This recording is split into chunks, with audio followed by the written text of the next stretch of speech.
Assalamualaikum warahmatullahi wabarakatuh. Saya Ninik Arisandi dengan NIM 121650210. Terima kasih atas kesempatan yang telah diberikan kepada saya. Pada kesempatan kali ini saya akan mencoba mereview kembali tentang proyek quality management. Our big idea yaitu memahami manfaat manajemen kualitas, memahami proses dalam manajemen kualitas, mengenal alat yang dapat digunakan untuk melakukan manajemen kualitas.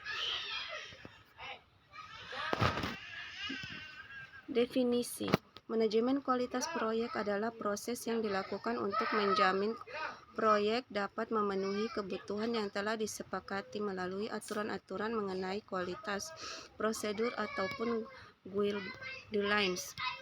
Fokus manajemen kualitas proyek yakni membuat perencanaan secara terukur melalui parameter conformance to requirement, yaitu proses dan produk proyek memenuhi spesifikasi, dan fitness for use, yaitu produk yang dapat digunakan sesuai maksud dan tujuan. 3. Proses manajemen kualitas. 1. Perencanaan kualitas, yaitu proses mengidentifikasi standar kualitas yang relevan dengan proyek yang sedang dikerjakan dan menentukan bagaimana agar dapat memenuhi standar kualitas tersebut.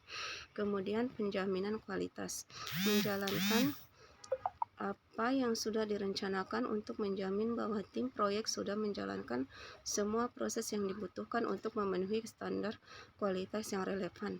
Kemudian mengendalikan kualitas, yaitu memonitor hasil-hasil proyek yang spesifik untuk memeriksa apakah sudah memenuhi kualitas standar relevan yang sudah disepakati dan mengidentifikasi cara untuk meningkatkan kualitas secara menyeluruh. Berikut skema dari gambaran umum Project Quality Management. Terdiri dari Quality Planning, Perform Quality Assurance, dan Perform Quality Control. Output proses perencanaan kualitas. 1. Rencana manajemen kualitas dapat didokumentasikan secara formal maupun informal, namun harus dapat menjadi tuntunan agar proses maupun produk proyek menjadi berkualitas apapun standar yang digunakan. Quality metric digunakan saat proses penjaminan kualitas atau QA dengan pengendalian kualitas atau QC. Contohnya yaitu reliability, failure rate, dan availability, serta sebagainya.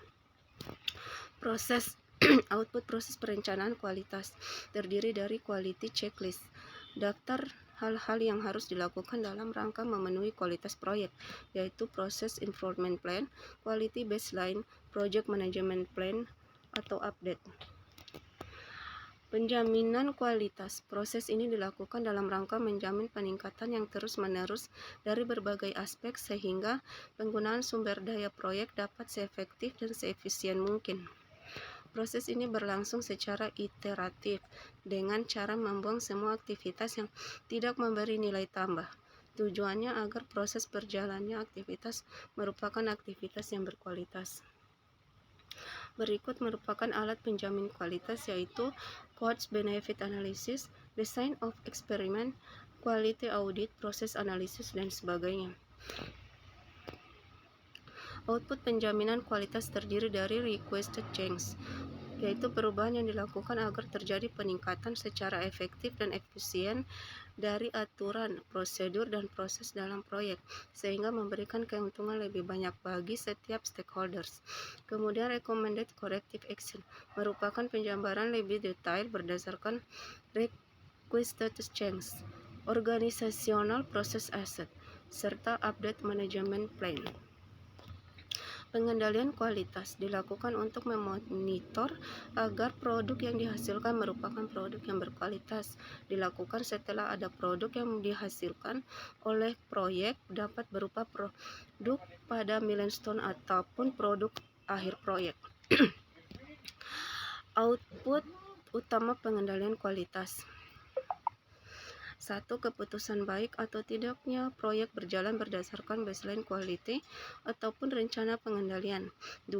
Saran tindakan korektif atau preventif jika ada.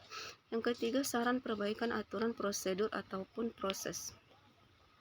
Alat pengendalian kualitas. Ada banyak alat yang dapat digunakan dalam melakukan pengendalian kualitas antara lain Pareto diagram, statistical sampling, Six Sigma, diagram kontrol, testing, pengujian, dan sebagainya. Berikut contoh dari diagram Pareto. Statistical sampling merupakan metode pengambilan sampel populasi untuk memahami masalah yang ada. Jumlah sampel yang diambil berkaitan dengan serepresentatif apa data yang diinginkan. Sample size misalkan 25 kali standard factor the acceptable error. Berikut contoh dari certainty factor yang sering digunakan. Six Sigma. Informasi dasar Six Sigma yaitu target kesempurnaan adalah mencapai titik lebih dari 3,4 kegagalan atau 1.000.000 peluang. Prinsip Six Sigma dapat diterapkan pada berbagai proses bisnis. Proyek yang menggunakan Six Sigma sebagai alat kendali kualitasnya biasanya menggunakan 5 fase pengembangan yang disebut DMAIC. DMAIC terdiri dari define, yaitu mendefinisikan masalah atau peluang proses dan kebutuhan pelanggan. Measure, yaitu mendefinisikan pengukuran pengumpulannya, mengaturnya, dan menampilkan data. Analysis, yaitu membedah masalah untuk mendapatkan peluang peningkatan kualitas, biasanya menggunakan Fishbone Ishikawa diagram. Improve, yaitu mensintesis solusi dan ide untuk menyelesaikan masalah yang berkaitan dengan kualitas. Control, yaitu memverifikasi kestabilan peningkatan dan solusi yang sudah diprediksi. Keunikan Six Sigma dapat dilihat pada gambar berikut. Di sini ada gambar it requires an organisasi, struktur organisasi, dan terakhir ada gambar diagram. Example of Six Sigma organization.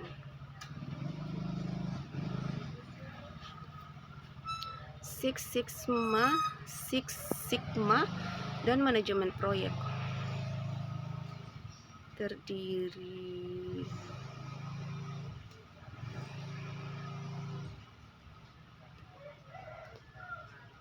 proyek Six Sigma harus berfokus pada masalah kualitas proyek atau gap antara keadaan sekarang dan keadaan yang diinginkan. Sangat penting melakukan pemilihan proyek dengan hati-hati dan menerapkan kualitas yang lebih tinggi, di mana hal itu menjadi sangat bermakna. Setelah memilih proyek Six Sigma, konsep manajemen tools dan teknik yang ada dapat digunakan seperti membuat creating business cases, project charter, schedule, budget, dan sebagainya. Six Sigma dan statistik. Sigma berarti standar deviation dalam metode ini. Standar deviation menyatakan seberapa besar variasi yang ada dalam sebuah distribusi data. Standar deviation adalah faktor utama dalam menentukan jumlah unit kegagalan dalam sebuah populasi.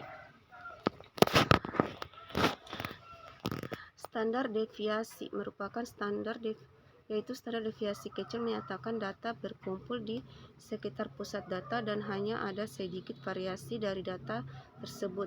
Data terdistribusi normal adalah data yang berbentuk lonceng, yaitu data yang simetris terhadap rata-ratanya. Berikut contoh data standar deviasi dan distribusi normal.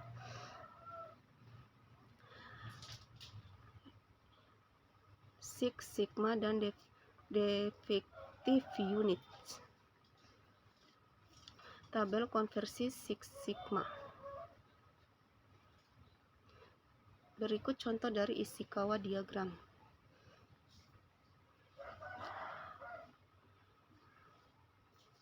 Contoh diagram kendali.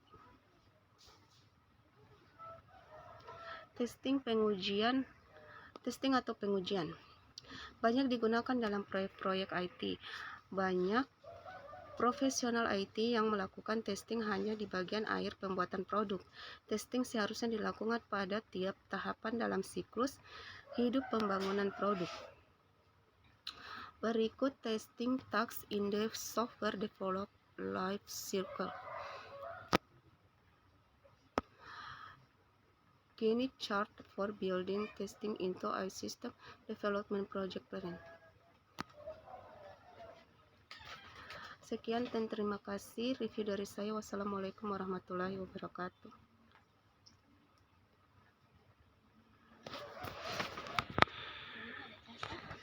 Ada di tas. Coklat.